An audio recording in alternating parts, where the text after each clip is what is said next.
Hey, hey, I'm on vacation every single day, cause I love my occupation. Hey, hey, hey, I'm on vacation. Halo, perkenalkan nama saya Sheila Tiara Wahe dengan NIM 2014 2011 18. Saya mahasiswi keperawatan semester 4 dari Universitas Pembangunan Indonesia Manado.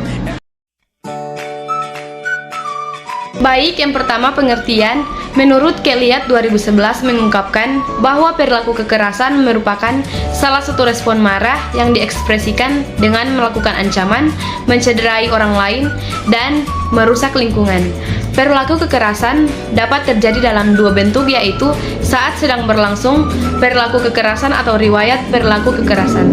Pendapat senada diungkapkan oleh Citrom dan Volavka dalam Nur Halimah 2016, mengatakan bahwa perilaku kekerasan merupakan respon perilaku manusia untuk merusak sebagai bentuk agresi fisik yang dilakukan seseorang terhadap orang lain dan sesuatu.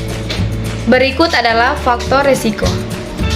Faktor resiko menurut Nanda dalam Sutejo 2017 menyatakan faktor-faktor resiko dan resiko perilaku kekerasan terhadap diri sendiri atau risk for self direct violence dan resiko perilaku kekerasan terhadap orang lain atau risk for other direct violence. Yang pertama, resiko perilaku kekerasan terhadap diri sendiri atau risk for self direct violence, usia kurang lebih 45 tahun, 15-19 tahun, isyarat tingkah laku atau menulis catatan cinta yang sedih, menyatakan pesan bernada kemarahan kepada orang tertentu yang menolak individu tersebut, dan lain-lain.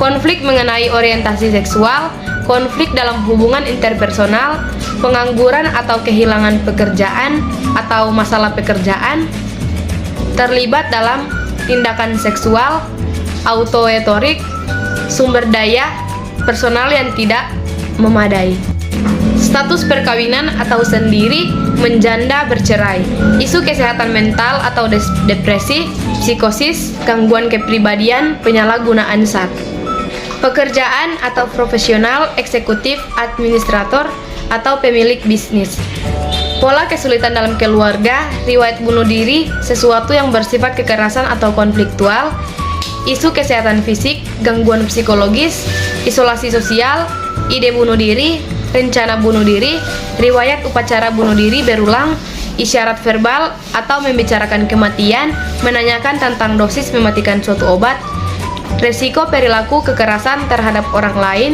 atau risk for all other violence, akses atau ketersediaan senjata, alterasi atau gangguan fungsi kognitif, perilaku kejam terhadap binatang, riwayat kekerasan masa kecil baik secara fisik, psikologis maupun seksual, riwayat penyalahgunaan zat, riwayat menyaksikan kekerasan dalam keluarga, pelanggaran atau kejahatan kendaraan bermotor seperti pelanggaran lalu lintas, penggunaan kendaraan bermotor untuk melampiaskan amarah, bahasa tubuh negatif atau seperti kekawan, mengepalkan tinju atau ukulan, hiperaktivitas, dan lain-lain, gangguan neurologis atau trauma kepala, gangguan serangan, kejang, dan lain-lain, intoksikasi patologis, riwayat melakukan kekerasan tidak langsung atau kencing di lantai, menyobek objek di dinding, melempar barang, memecahkan kaca, membanting pintu, dan lain-lain, pola perilaku kekerasan terhadap orang lain,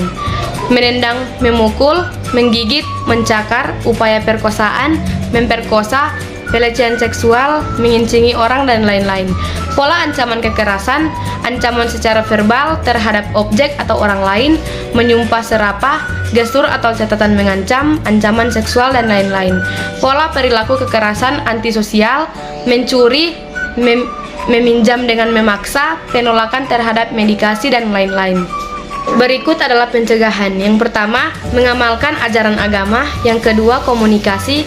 Yang ketiga, pendidikan sejak dini. Yang keempat, mediasi. Yang kelima, penyuluhan tentang resiko kekerasan.